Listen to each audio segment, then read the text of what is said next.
Savalde mill चोरीचा पर्दाफाश, एलसीबीच्या जाळ्यात तिघे आरोपी, 3 फरार आरोपी तळोद्यातील। नमस्कार, आपण पाहतात परिवर्तन 24 न्यूज। शहादा तालुक्यातील सावळदे येथील गुरुदेव ॲग्रोटेक मिलमधून 30 क्विंटल चणे चोरून नेणाऱ्या टोळीचा स्थानिक गुन्हे शाखेने पर्दाफाश केलाय।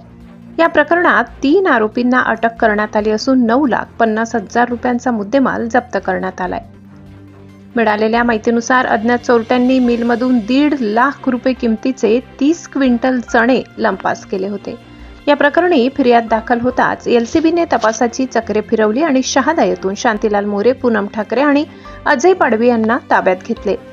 कडक चौकशीत आरोपींनी चोरीची कबुली दिल्यानंतर पोलिसांनी त्यांच्या ताब्यातून 30 क्विंटल चणे आणि चोरीसाठी वापरलेली 8 लाखांची चारचाकी गाडी असा एकूण 9 लाखांचा मुद्देमाल जप्त केला। दरम्यान या गुन्ह्यातील सागर ठाकरे, राजेश ठाकरे आणि सचिन ठाकरे हे 3 आरोपी अजूनही फरार असून ते तळोदा तालुक्यातील असल्याचे पोलीस चौकशीत समोर आले आहे। पोलिसांचे पथक त्यांच्या मागावर आहे। ही धडाकेबाज कारवाई पोलीस अधीक्षक श्रवण दत्त यांच्या मार्गदर्शनाखाली एलसीबीच्या पथकाने केली।